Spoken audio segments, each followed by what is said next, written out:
In today's video, I'm going to show you one of the best ways to structure your ad campaigns so you can boost profits, lower your cost per lead, lower your costs across the board, and just get better results and feel a little bit more comfortable inside of the ads manager as well. So let's get right into this. This is my ads manager, this example that I'm using. It's actually got some ads that we've been running in here. So let's show you kind of how everything here is structured. And this is just one of the ways that I've found to really have success in structuring your ad campaigns. There are a million different ways under the sun that you can do this. There are other ways that I have structured my ad accounts in the past that I have found work best for me. It just is a little bit of a background. If you don't know who I am, like, why should I listen to this guy on how to structure my ad accounts? I manage around a couple $1 million in spend every month between all the people and partners that I work with. And we do it on Instagram or Facebook, YouTube, a little bit of TikTok, a little bit of Google, but my main wheelhouse is in Facebook and Instagram. You can definitely apply these tactics to other areas. And a lot of the partners and clients that we're working with, they average around a 2x return on ad spend pretty quickly out of the gate when we start working with them. So this is based on all that learning.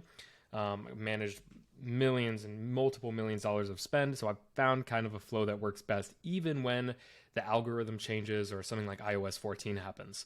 So let me kind of break it down. How I really like to start things off is in two categories. You will have your sprint test campaigns, and you will have your kind of bread and butter, meat and potatoes campaigns that are always around. So in this particular example, you can see I've got a sprint test campaign where I'm looking to test something very, very specific, whether that's a new offer, a new angle of an offer, maybe just a new audience altogether, maybe some new headlines that I'm not too sure about. It's really just to test assets. So most of the time, a sprint test or a quick test isn't always going to be a campaign that's live, but maybe once or twice a month I'll have something in here that is just the dedicated purpose of this campaign is to test a ton of different things at once at really low budgets to see what the world is really interested in. So I do these sprint tests. There are great uses for them, but that's kind of an outlier here. Then there are really three primary campaigns that I'm going to be running with here. There is going to be a audience testing campaign, an ad asset testing campaign, and then a winning campaign, so like where you put all your scaling and whatnot. Now, sometimes there can be one other campaign outside of that, which is just a general prospecting campaign. And this may be like the very first campaign that I launch when I'm just testing things out of the gate, or it's maybe like a holding silo for other campaigns that I'm maybe not using anymore, or maybe that I used when I started, but I may go back to them. And it's kind of just the ones that are just around, right? Now, with that being said, let's break down first off the audience testing campaign. So the audience testing campaign, this is where you're going to be testing your different audiences. These are usually low budget. Now, I will decide to scale these things up if I've seen them working. I would try to move them out of this audience testing campaign and into the winning campaign where all my winners are held. But I really like to just be testing something in here constantly and always making it work and always make it just something really valuable that I can always pull from in the future. So I always like to have audience tests running. Basically, like if I turned off this audience MailChimp because it wasn't working for whatever reason, I'm going to replace it with a new test. I always like to be testing audiences. I really recommend the same, even if it's a small budget here and there, like $2 to $5 a day. The purpose of the audience testing campaign isn't for you to necessarily become profitable or get the best cost per lead. It's simply to validate the audience by looking at different metrics in here, like your CPMs, like your cost per link clicks, and like all this good stuff. The purpose of these campaigns, this audience testing campaign, is just to validate an audience. Now, if I see an audience that starts to work, I will absolutely start to scale that audience up in this campaign. But ideally, I want to move that out into either my prospecting campaign or my actual winning campaign. But I'm not going to throttle the performance in here just because it's an audience testing campaign. I think some people, what I've noticed where mistakes have happened in the past for even us is we'll find, like, let's say this Elon Musk audience is just crushing it. It's doing really well. I'll start to scale it up and I'll say, oh, I got to stay organized. This is a winner now. Potentially, I'm not going to leave it in here. It's no longer testing. I'm going to move it out. And then right when I change those initial conditions, the ad campaign will just shit the bed. which obviously is not helpful at all. So don't be too worried about, oh, if it's winning, I must move it out of the testing campaign. The bottom line is you want to find winners across the board. This is just to keep you organized and to find your audiences that are winning. And if the audience is winning and it's working, just keep it in here, scale it for however long you can, and keep this campaign running or these ad sets running, and then still move it to your winning campaign or to your next level while this one is still running, kind of as a holder. So that's the first campaign that I like setting up. Now next, once you find some audiences that are winning, some ads that are winning in your general prospecting campaign, then you can move it to the next stage, which is your ad asset testing campaign. Now in here, we're going to be testing a multitude of things. You can either test, and really it's only two things. You're going to be testing copy or creative. And that's all this campaign is dedicated to. This campaign is dedicated to just testing the assets of your ad. So copy, creative. Pretty simple. Whatever's been working on audiences, you want to take it to the next level. Say something is working in your general prospecting campaign where you've got all your stuff. You can move it in here and test the thing that's lacking. So say you notice you have a really low link click-through rate and you want to test some copy to kind of bump that up a little bit. You'd move it to this campaign, you test the copy and see if it works. And then either, once again, scale it inside of this campaign or move it out to your winners or back into your prospecting. And that's kind of like the crux of everything, right? You have this prospecting campaign. I'll turn these on just so it's visually easier to look at. You'll have this prospecting campaign right here, which is really like your home base, where you'll have kind of stuff running all the time. It's some of the campaigns that you've started off with that you know work well, or maybe you don't know work well, you just started with them.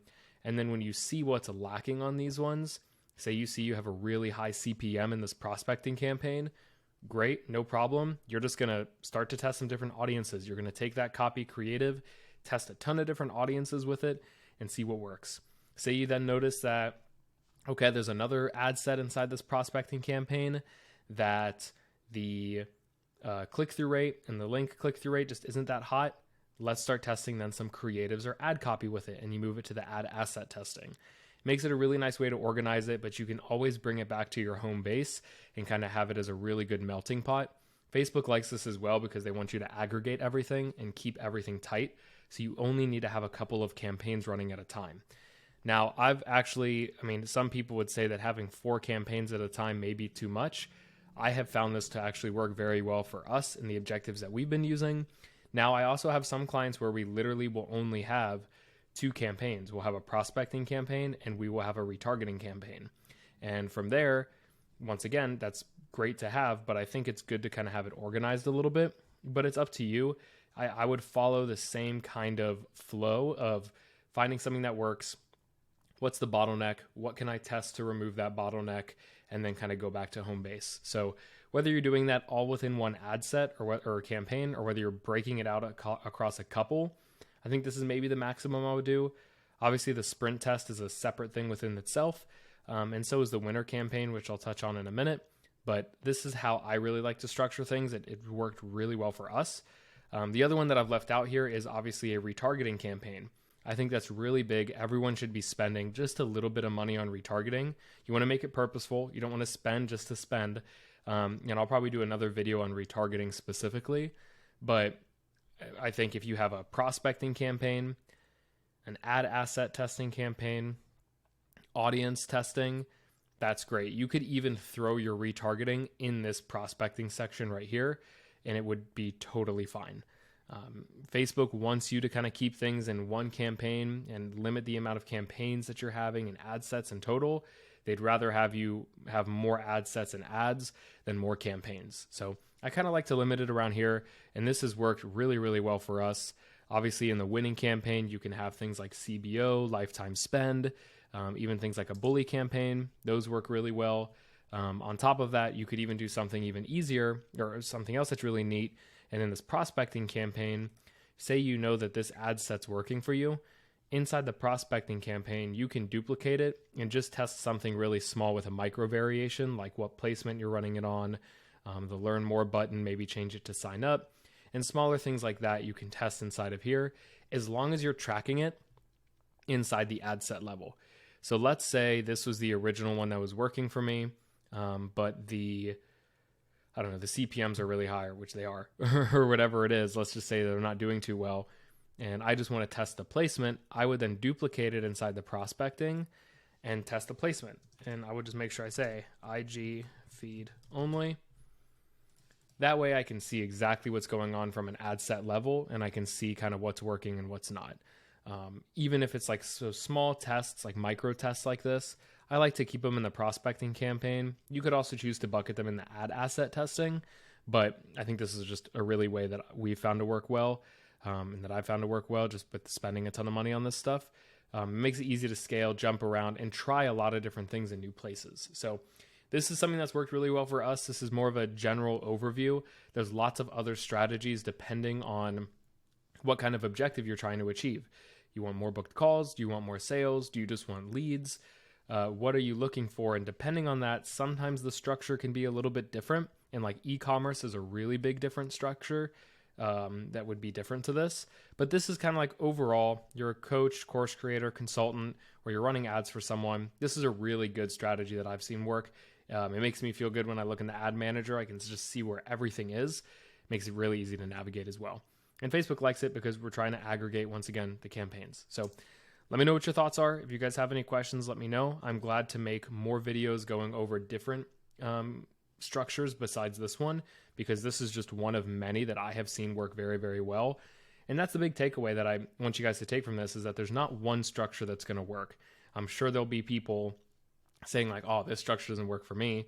And that's fine. You got to find what works best for you. And how I've learned is by taking things from other people that I think would work well, putting my own spin on it, and then just after spending so much money and learning about it myself, figuring out what makes the most sense for us. So that's everything for this video. If you guys enjoyed it, please let me know, and I'll come back soon with some more Facebook ad hacks and strategies.